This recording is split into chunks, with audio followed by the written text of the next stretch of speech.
Hey everyone, I'm Mark, And I'm Alex. and this is Final Stop for Final Fantasy Talks.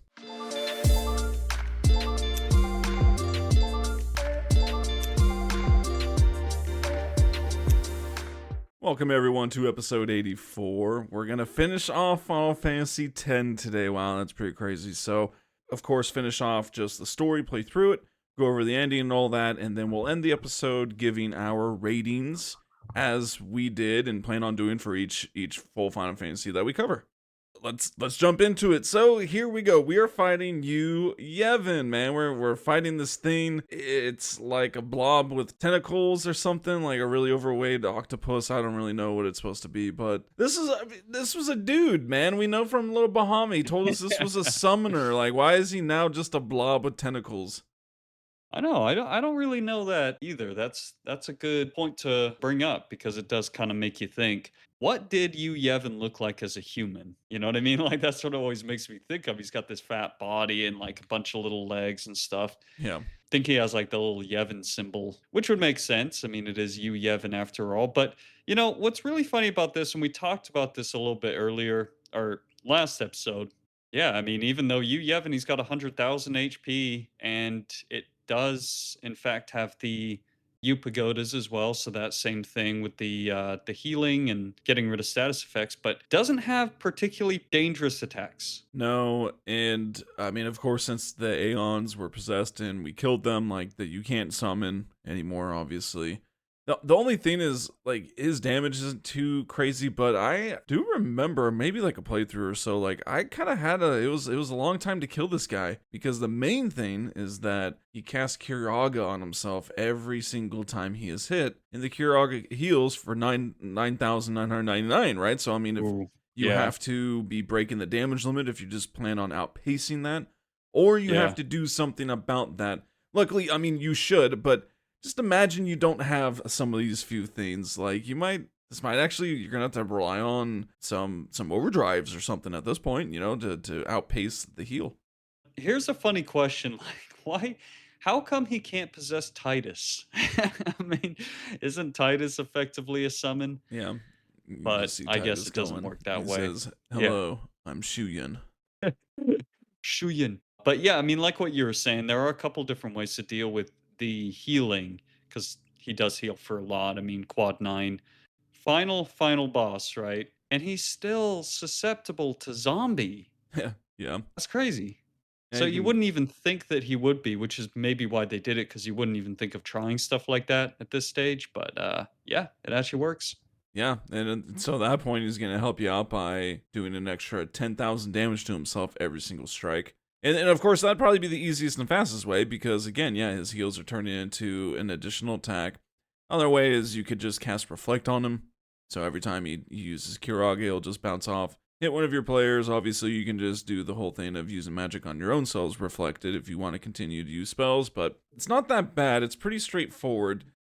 I mean, Gravija is pretty tough, or it hits pretty hard, you know. I mean, but it's fractional, so it will never actually kill you. I mean, other than that, it's like what you said. It seems like the best strategy really is to just hit him with physical attacks, cast Reflect on him, and he'll just sit there and constantly be, healing your own party. Pagodas, don't even worry about them. They're just going to do their thing. But at this stage, it's not really even that big of a deal. And yeah, I mean, when you beat them, though, this is what I love about all Final Fantasies. It never changes either. I mean, you go back and play all of the old ones and everything. The dramatic death sequence when you kill some of these end game bosses Yeah. or the final bosses, they always do this thing where he sort of lifts up and, like, you get this crazy light radiating. It's insane.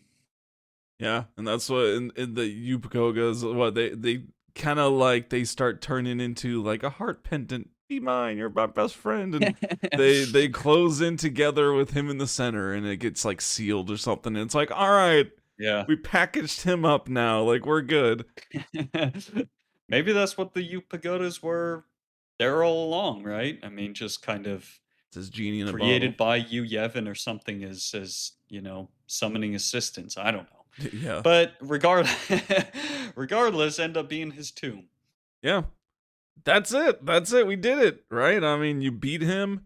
That was the sower of sin and everything, and boom, man, we did it. And okay, well here we go. Right, we're gonna get the ending movie here that is like 20 minutes long in this one, which is fantastic. But yeah, it begins to kind of start a little bit. Right, it's showing essentially like Sin's loss of control, and of course, again, remember that Sin's like still up in the sky in Spiro, so everyone's apparently still watching it there even though its mouth's been open for about like 2 weeks as we've been delving into capturing monsters and things, people are still just Yep. there singing. They're like, "Can we sing yet? Stop singing." They're like, "No, we must I think help it Lady like Yuta." yeah, you would have thought the Crusaders would have come up with some other mission by now, and done Yeah, something about that. Like I don't know, throw a grenade in his yeah, mouth or throw something. something in there, see what happens. But no, but anyway, so it does start to kind of just show like different parts of Spear, right? It shows like the Oryx and Besaid. They're kind of just looking up around a campfire, like they're, the Sin's dying, and you'll see Yeah. Gata here, or you'll see Luzu, depending on who it is. It's just kind of cool that hmm whoever it is, did make it back to Besaid. And I love the way they do this. I think in Final Fantasies in general, the ending scenes are so amazing the way they wrap up the game. And this was just a great scene because it's pretty much the beginning of the game. It's nighttime around the campfire, just like basically what was that, 2 hours into the game essentially at that Yeah, point. So I love the way they do this thing where the ending scene really ties things together. yeah. Well, and it kind of like how is the whole world affected by what we're Right. doing, Yeah, which has because we been haven't affecting the seen whole them. world. Exactly. It kind of goes to like the different faith in various temples. Like I'm pretty sure it starts with Besaid, and so it shows like Valifor's faith. They're kind of just going stone. They're turning to stone, right? So, I mean, they are stone, I guess, but they're like I don't know, the summoning like makes them alive, whatever. But they're kind of They're losing all that and turning to stone. Right, they're pretty much like statues, but their spirit still encased within. As we've talked about, and it's been building up to this for some time, that Yu Yevon was essentially the end all be all of this entire summoning thing, Yeah, because these guys have been around for that entire time. Obviously, we knew that, he was summoning Dreams Anarchy and so on and so forth. But it is kind of sad, right? We use the Aeons so much throughout the game. And now that we're done with it, now that we've defeated Yu Yevon, they're going to be gone forever. And then basically, we're back at that arena part where we fought Jecht and Braska's final Aeon. right. And so, yeah, we have a scene there, and Orin starts to have pyroflies coming out of his body and things like that. And she stops, obviously, because she doesn't want to be sending Sir Orin. I mean, he's helped us this entire time. We're about to send him. He doesn't want her to stop. He's just like, you know what? I'm done. Like, we did what we needed to do. We took care of not only Jecht's promise, or what he had promised Jecht, Yeah. but also ultimately defeating Sin. And so Orin is feeling like it's time to go. It's but if we follow the whole line of why people remain in spirits, why because some strong thing is connecting them.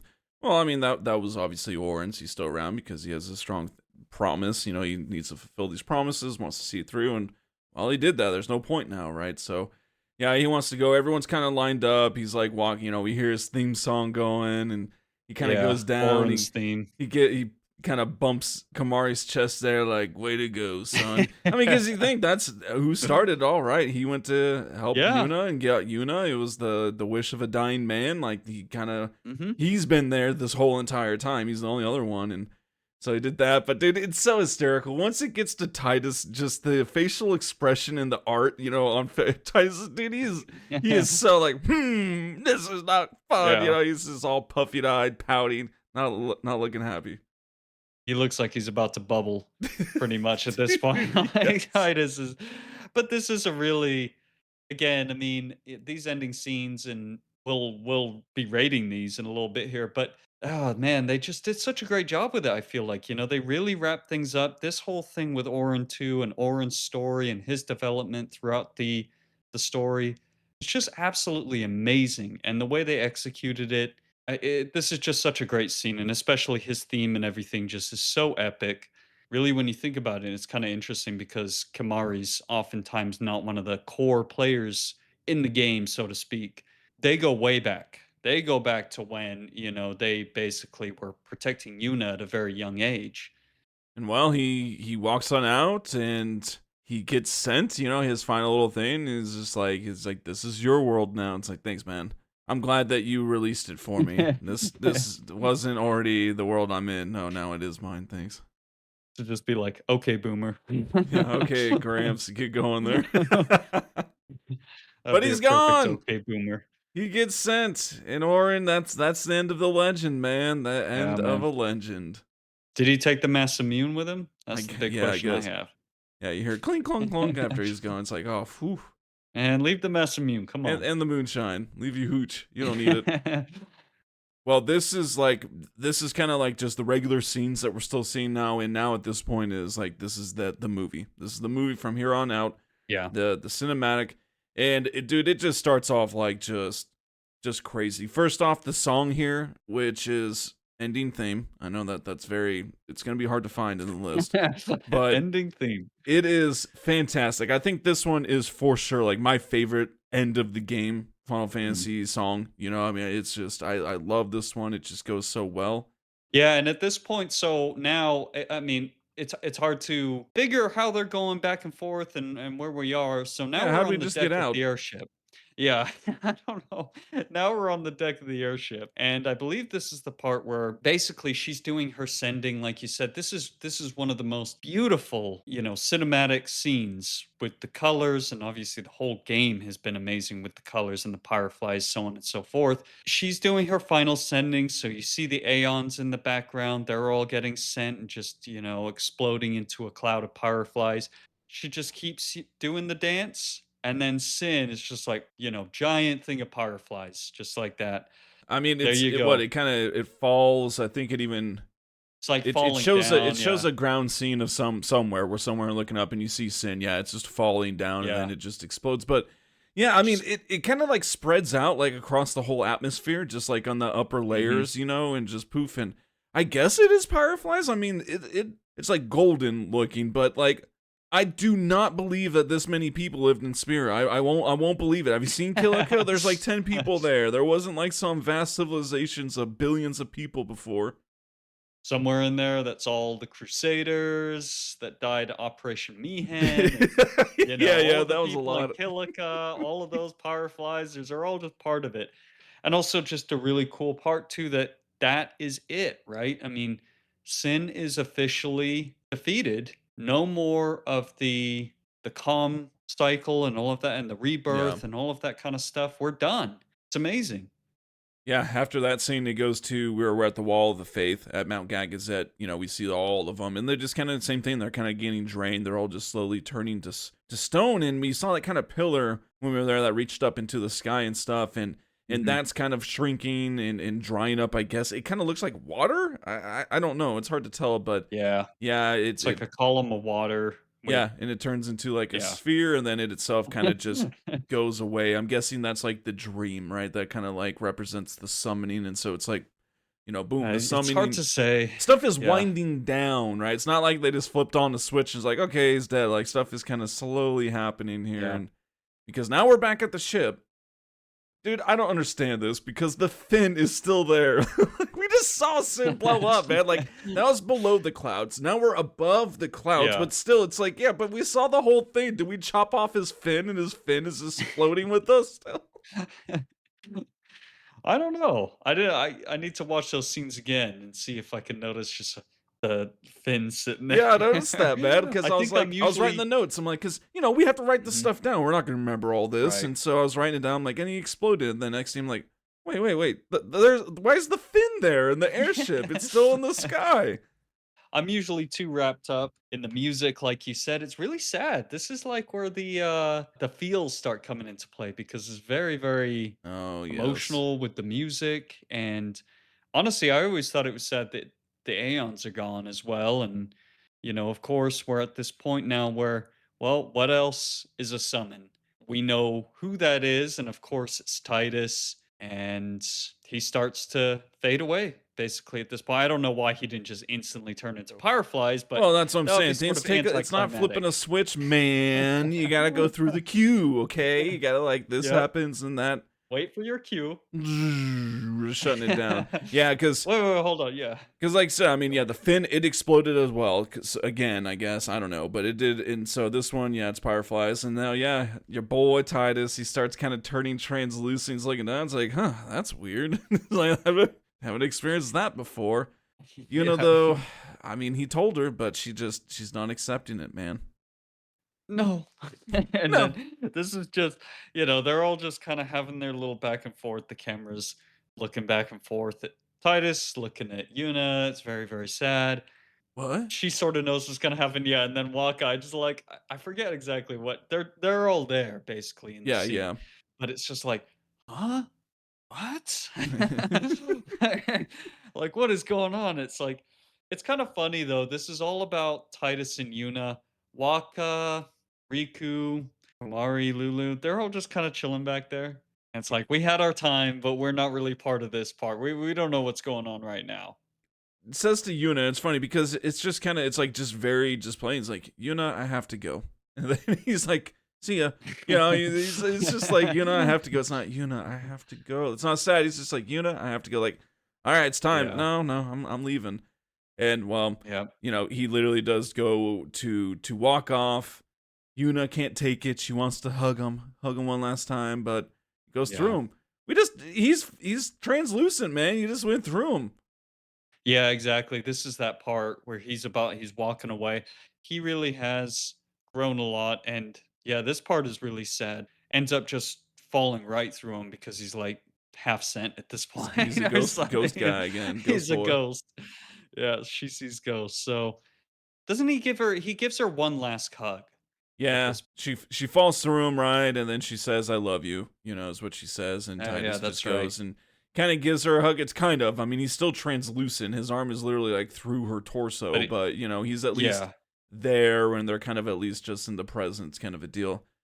Once he's like, "All right, time's up," and he just goes and it jumps off, man, just jumps off the edge, and it just hopes that he disappears in time before he hits the bottom. I mean, again, it's things aren't happening very instantly. He should have noticed this, and so he's just like, okay, okay, I'm ready now. I'm ready. I'm yeah. disappear now. Nope, splat. But this is the part that really gets me. It's so sad, I mean, I don't know. It just always makes it again. It ties it up so well. I feel this very final part where he jumps off Braska, Orin. Orin, and then finally Jecht. It kind of just zooms in like it's first person, him falling down, and then he sort of Jecht, puts his hand out and then high five and everything. It's like, yeah, we did it. Heck yeah. It's just such a great ending though, because they're all there. He gets to hang out with his homies. I mean, even though Mission accomplished, man. yeah, even though he couldn't stay with Yuna, that is the really sad part. But he's there with all of the other guys, basically. Yeah, that's kind of that scene. So we fade out, right? It goes to Luca. We know it's Luca, and we just hear Yuna whistling at a dock. I think Lulu comes up and is like, "Yuna, it's time," and she's just out there whistling. It's like, look, I know the whole whistle. Look, I know you're whistling, but it's like you're not really expecting him to be like, "All right, I came. You whistled. Where are you at?" Yeah, she tries. She tries. It's time for her speech as the new High Summoner. And kind of cool note, I mean, if you think about it, it's like this is the first ever High Summoner speech, right? I mean, no High Summoners ever lived, and so this is True. kind of a cool thing. She just talks about obviously all the struggles, the things they went through. Obviously, now that Sin is defeated, they can finally now work towards like building Spirit up and obtaining their hopes and dreams.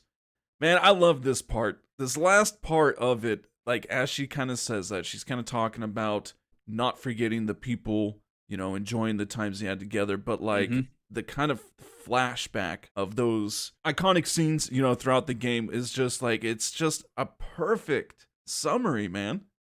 Yeah, no, exactly. I totally feel you with that. It really is. It's epic though, because this is that point where you're like, man, what a journey. What a game. From the very beginning, it's just been a crazy, crazy adventure, and all of the things that happened and all of the bosses and all of the stories and everything. I just love the way they do that too. I think it was great.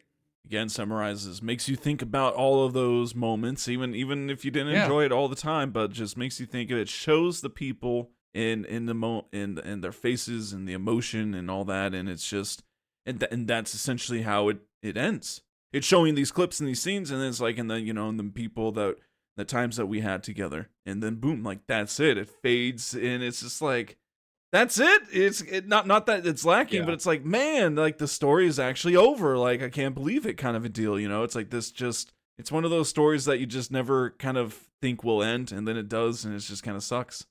And you don't really know how it's going to end. I think that's the main thing is that they really keep you on the edge of your seat the whole time.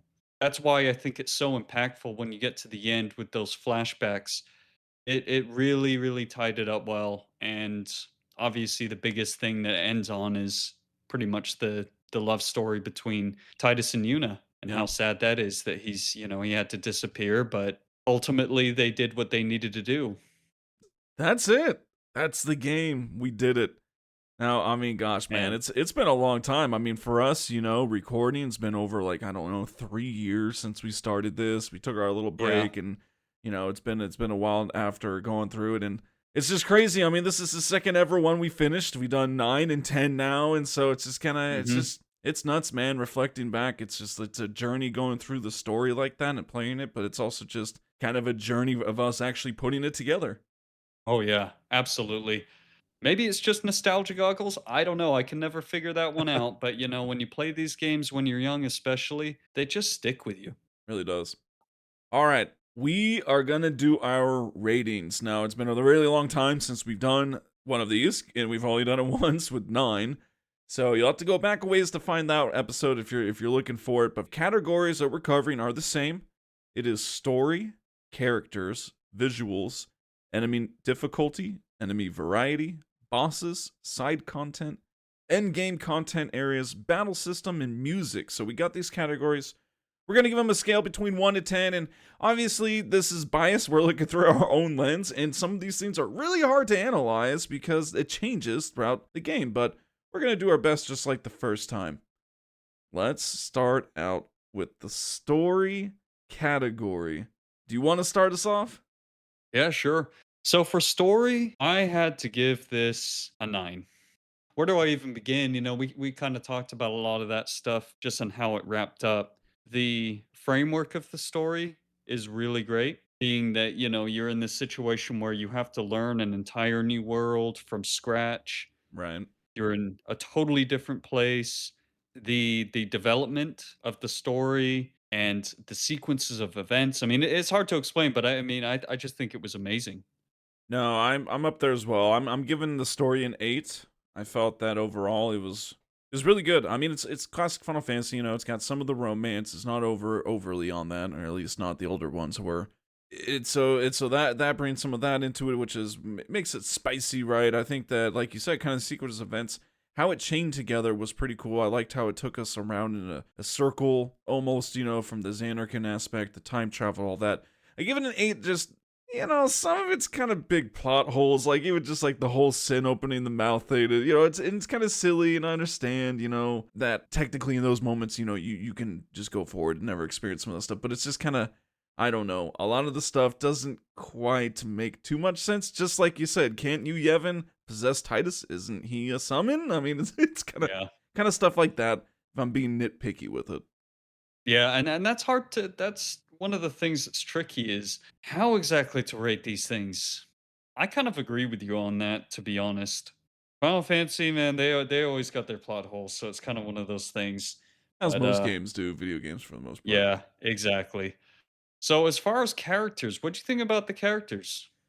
Characters, man, I'll say I really enjoyed Ten's characters. It just kind of Yeah, felt it's like it was about a that. small amount. I mean, we kind of talked about just the different things of battle mechanics and all that, so I won't use that aspect of being able to use the characters so much, but just they themselves. I mean, again, just each of them had a pretty good personality. They had good relationships. It was really interesting as well, just because we're in voice acting, so it was different in general, but they're always there. They're always relevant. It wasn't kind of just anyone's just along for the heck of it. Kind of everyone had kind of a point of some sort. And I mean, I think that they're well written, and most of them great character arcs, just like completion Hmm. of just like really changing thoughts and feelings and personality types. And it's like good to see that growth. With that said, I realized I didn't give a rating. I'm giving them 9, man. Gotta give it a 9. Nice. Really, really good. Hard to say anything different, to be honest with you. Very interesting character models.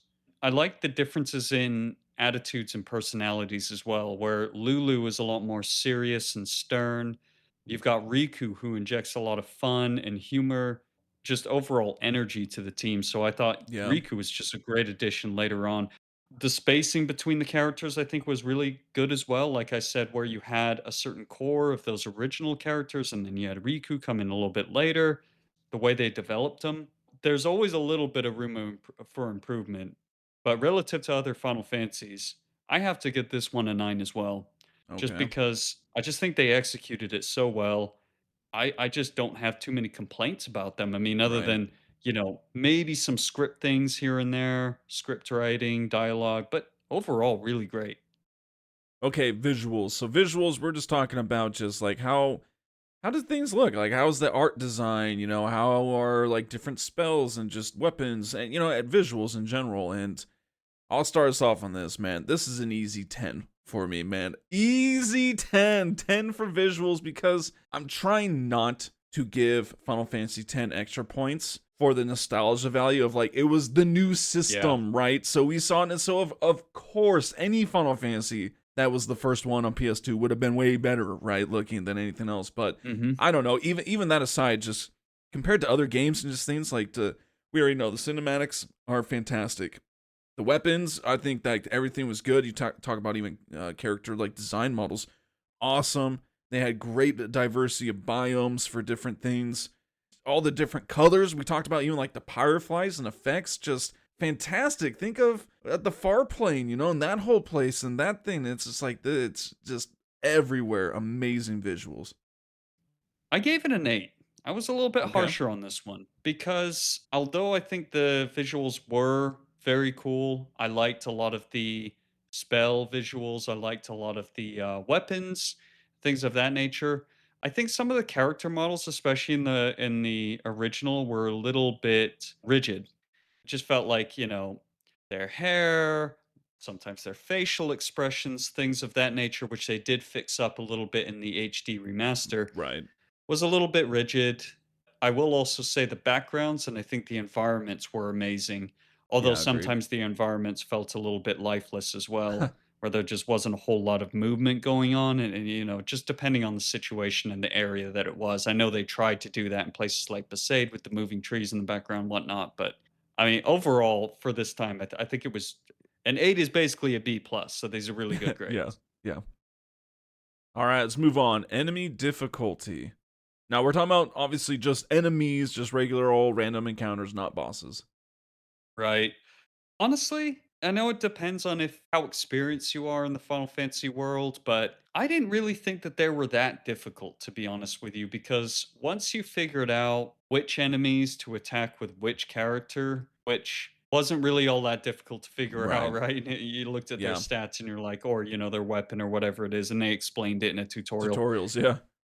There weren't a whole lot of really difficult enemies, only until the very end game, which, was pretty good and kind of ties into another rating here. But overall, I'd give it a 7. That's pretty interesting. I'm about right there with you. Think about the first playthrough, and of course, because just things are new.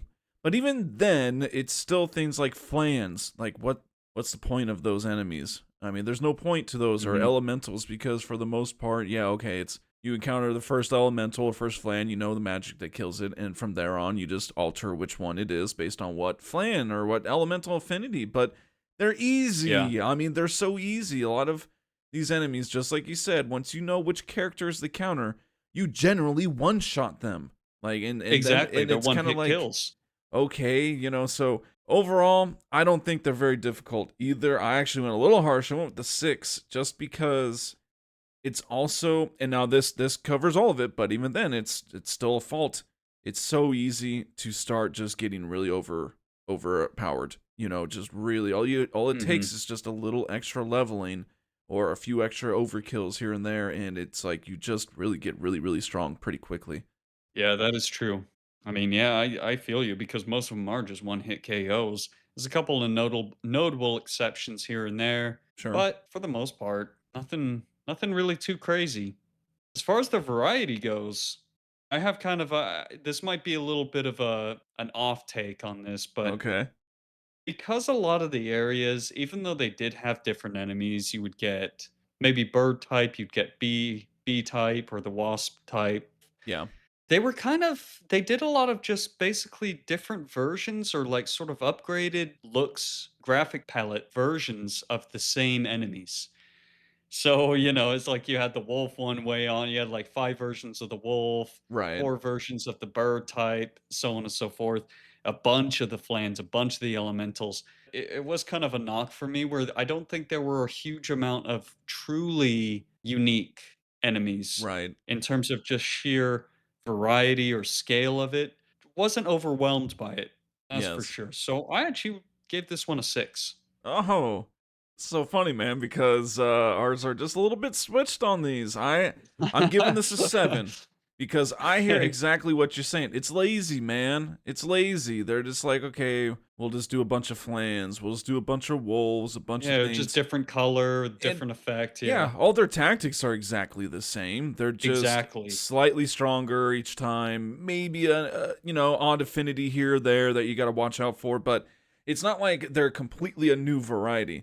In general, there's a decent amount of enemies, but just because you keep fighting just a reskinned flan over and over again, it makes it feel like you're not really fighting anything new ever. The only kind of saving grace on why I actually kind of gave it a 7, a little bit higher, is that one again. I think there's a decent variety. They did do the models, and they at least do look. Some of them do look substantially different than like the others. So I'll kind of give them a little extra points for that. Some of them look cool and stuff, but laziness, man, laziness. Exactly, it's I don't know. Relative to other games, that's the Yeah. thing. Relative to other Final Fantasies, and there are worse ones than this, for sure. Gotta be a little bit harsh on it, and it's just too easy to give this game a lot of high ratings, but there's a lot of things that it did better than others, so that's kind Yes. of the main thing here. On that note, bosses now. Talking about boss design, boss difficulty, basically just bosses in general. Yes. What'd you put? That's when I was kind of on the fence. I was like, can we do half of a point? No, we'll just keep it to whole points to make it easy. But I gotta go on the ways of 7 for this.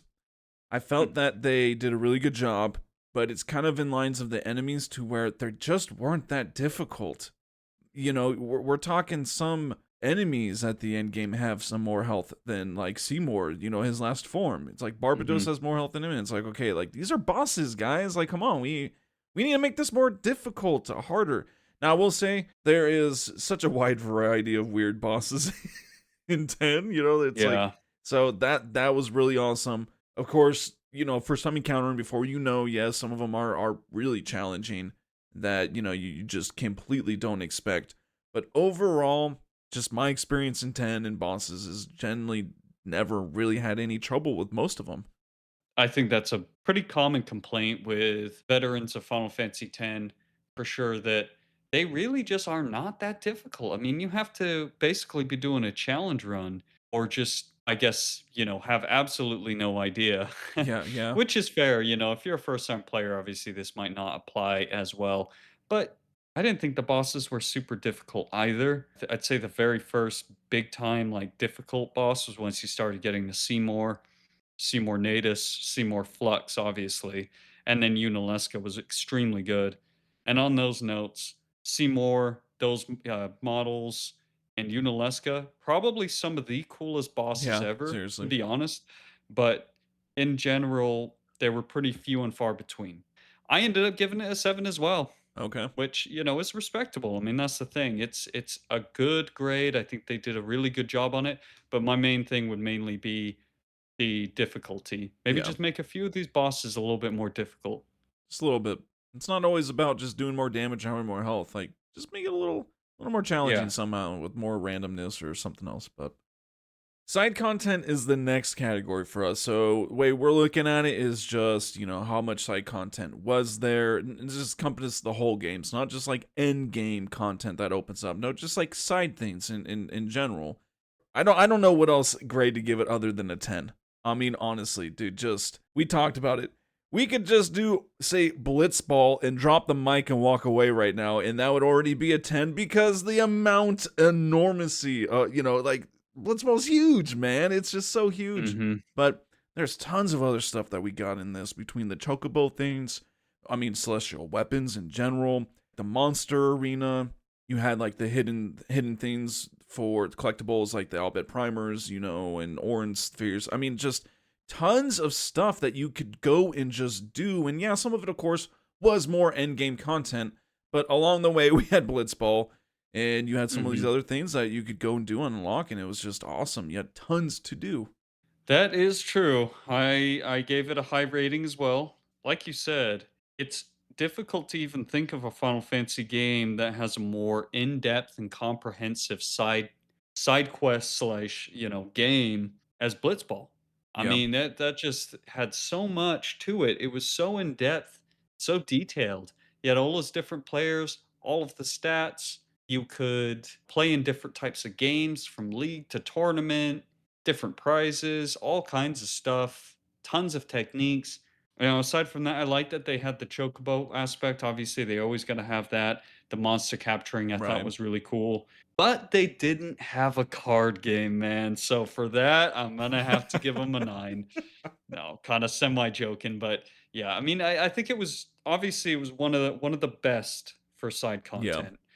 Next up, we got end game content in the areas. So just like what, kind of lumping it all together. I don't know, man. What did you go with for this? Endgame content, I gave it an 8. I really enjoyed the endgame areas. I enjoyed I think Omega Ruins is one of the coolest endgame dungeons ever. Loved the music there, loved the enemies in there, the bosses too. Even had a little bit of story to go along with it. Bosch Temple was really, really cool visually. So you didn't have a great amount of variety, I guess, of end Right. game areas. You also had all of the, places you could find on the airship with the treasure chests and things, which weren't really that cool though, because you couldn't actually do anything there. Yeah. It was just kind of a place, you couldn't really go anywhere. So I guess for me, mainly actually it would pretty much be Omega Dungeon, to be honest with you. I just thought it was a very large area, very challenging area, Yeah. and actually had some story. I was trying to give this a real low score. And I'll explain why. And I couldn't. The lowest I could get here is a 6, and I am giving it a 6, and I'll explain why. Now, we kind of just went over some. There's Omega Ruins, but that's kind of it. It's kind of like a Final Fantasy IX thing. Now, luckily, as we discussed, Omega Ruins is way more in depth, and there's a lot there. I think with this too it's the problem of 10 and it being so linear and you're so caged in that once you get to the end game and you have the airship, there's no like excitement. Just like you said, there's the treasure things, but it's like, well, but then you just teleport there, you click it, in 2 seconds, and then you're back on there's no immersion That's into true. kind of Yeah. searching and venturing out and exploring and doing those things. And that was a huge fun aspect of Final Fantasy up to this point. We loved doing that. That's Pretty true. much everyone does. Takes the exploration out of it a little bit. Completely. Yeah. And especially finding like those kind of hard places, and those secrets and stuff. And so that was kind of the reasoning for that. And then also this is like kind of it's a catch-22. There is so much end content. We're talking like, the bosses and all this stuff, like just tons of it, tons to do. The problem is, and why I kind of gave it a little score too, is you have to sink so much time playing the game, leveling up, grinding, just doing battle, over and over and over again for a very long time, longer than you had to do in the previous ones. Might be those tricks and stuff, but still, like, you got to do quite a bit of work to get to it. I don't know. I just looked at it as if you're a little bit more of a casual player, you don't want to spend 20 hours leveling up just to go fight some mega bosses. That just kind of sucked. 7, 8, 9. You didn't really have to do that. There was the time where it's like, yes, I just need to do some leveling. But we're talking, a much smaller amount of time than in this. And so that was kind of bummer because, I'm never going to put as much time as I need to in leveling up to do this end game content in 10. Yeah, that is true. I mean, when you look at the monster arena, it's all just pretty much super boss kind of stuff. And that got me thinking about my rating as well, but gonna stick with it because I mean, it is that thing where I think you're correct on that too. Not having the exploration excitement factor of having control of the airship. I used to love in the old Final Fantasies where you find like a cave or something like Yeah, that, but you couldn't land the airship there. That was fun. yeah. That was just fun. I stick by my rating. I Stick still by it, like man. and Yep. yeah, exactly. Okay, well, this one will be a fun one. Battle system. Dude, I mean, where to start? I mean, obviously, in this, we do kind of got to compare it to some of the other Final Fantasies because the battle system of Final Fantasy is what I think draws most people. I mean, it's the story, but it's also the gameplay's fun. You know, the battles are fun. For the battle system in this one, man, I had to give it an 8. It was Yeah. great. I think it's fantastic. I just love the pausing on turns. Like you actually got a turn, you know, in the previous Final Fantasies, you kind of always you had to be attentive. You had to, right? And Mhm. and it was kind of like when you did get a turn, it wasn't that like, oh, I'm rushed, I'm sweating here like trying to get to it, but it's still to a point it's like, well, okay, crap, I got to do something, right? I can't just sit here forever, and that kind of sucks because sometimes when you want to be real fun, or maybe you're just trying to figure something out, how in the moment to chill, and so I love that about the battle system. Yeah, it's kind of a double-edged sword, huh? Because a good thing can be a bad thing, depending on your perspective. Personally, I love this battle system as well. I had to give it a 9 because I just love the fact that you could switch in characters mid-battle. Thought Oh that was the yes, coolest thing ever. You didn't have the 4 characters like you did in Final Fantasy IX and previous ones like 6 and, before even that, but I really just thought that was an awesome thing, and then you even had other games like, Lord of the Rings: Third Age do that same kind of thing. I yeah, thought it worked really well. And to your point, for me personally, I've always been a huge fan of just pure strategy, right? Where the challenge of the game, it's isolated really to your decisions all just about, what attack you choose, when you choose to do it, how you strategize that versus the reflexes aspect where you're trying to block, you're trying to attack. right, For me, I just loved it. It always just worked out well for me that way. I enjoy those kinds of games where you get to really just think. And especially this is why I think the enemies should be more challenging because if you have time to sit there, you can make it really difficult. yeah, And then every single action that you take is critical. yeah, matters. So, Yeah, and so some reasons why I gave it an 8 on some points missing is things like Aeons, just kind of lackluster. You know, it's mm, just they were cool. I think a fantastic idea. Some of them were great. I mean, Anima was fantastic. I love using Anima, but it's like, you know, it's still kind of one of those things where just kind of sucks. You don't have your party. It'd be cool if you could summon in fight with it or something like that. And then also just the overdrives, while some of them are great, half of them weren't, you know. And I know it's kind of like every Final mm, Fantasy, but that's same with this one. Is it's just kind of I don't know. true. When do you ever really use Kamari's? You know, we already talked about Lulu's. It really sucks. Yuna's okay, kind of cool, but it's not even a new mechanic or anything.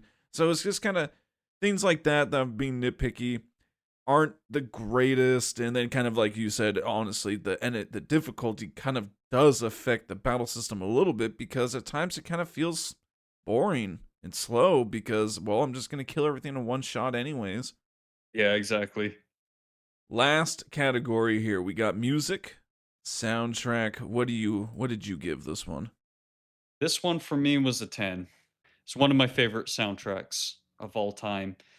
They're always so hard to rate, but I can tell you one thing. Final Fantasy X has been always, one of my favorite soundtracks from a Final Fantasy game. I mean, I used to listen to it to study, Yeah, still just do. because it's really amazing music just to put on while you're working on something. It's very certain tracks, they all have like different vibes to them. The Blitzball theme, you've got the Splendid Performance theme when they win the game and all that. Yeah. It's just so many amazing tracks in this game. It's hard to even explain, but in typical Final Fantasy fashion, like they really knocked it out of the park. Yeah, I mean that's the thing. It's the music in all of Final Fantasies is fantastic, and 10 no different. I mean It's great. We've talked about it all along the way, all the different tracks that we enjoy in every single area. I feel like we said, okay, and this has got a great track too. You know what I mean? It's just about every single time. Just talked about it with the ending theme. Just fantastic. It's great. I'm going to give it a 9. I am giving it a 9. I would give it a 10 if it wasn't I think you gave for 9 to 10. English, please. Just give it to me in English. We got Eyes on Me in English. Okay, we could have gotten that song in English. Would have been great. Yeah, no, there's always some that I think that's not one of my favorites in there for sure. But I mean, Seymour's theme and then the battle theme and oh man, there's too many good ones. But I feel you because I believe you gave 9 to 10. So it's hard Okay. to rate these. It is. It is. Well, that's our ratings, guys. Those are it. Final Fantasy X is coming to a close here. Yeah, I mean that's pretty much everything. And it's been fun. It's been a journey. It's kind of crazy to think this is our second Final Fantasy completed. We can't wait to get going on the next one. Great Oh times. We're yes. already talking about some challenges, some different things to do with that, some recording. So I'm thinking about doing a dual let's play kind of thing, which might be Yes. kind of fun for that. Really cool that we got through this. It's crazy, man. It's crazy when it's over, where we're through it and it's on to the next thing, is what it is. So, Definitely. Alex and I, we've been thinking about what do we want to move on to next, and we had a few that were in running, and it was a tough decision, but we decided that we are going to move on to Final Fantasy XII. We are going to do the Zodiac Age remake. We'll do that one. And man, all I can say is I'm really excited about it. This is probably my favorite Final Fantasy, and it's definitely grown on me more in more recent Yeah, me years. too. And endless possibilities for challenges. We won't get caught up on that right now, but that's kind of some things to look forward to, or just fun ways of playing. Yeah, it just has a lot of customization ability, I guess. There's a lot of different ways that you can play Final Fantasy 12. Yes, we'll go through some of that. So be looking out for our next episode, Final Fantasy 12. Wow, crazy stuff. All right, well, we'd like to thank you all for hanging out with us. It's been a long journey for us, and if you've listened all the way up to this point, we appreciate your support. That's a lot of episodes. Congrats for making it this far. We're gonna, of course, continue on as we just discussed. Final Fantasy 12. That is where we're headed and what will be next. And we just hope that you all join us to continue this fun ride, man. Really fun getting into 12. If you guys enjoy that, I think you will. If you've been listening to this, then definitely tune in. All right, well, we'll catch you in the next one. I'm Mark, And I'm Alex. and this is Final Stop for Final Fantasy Talks.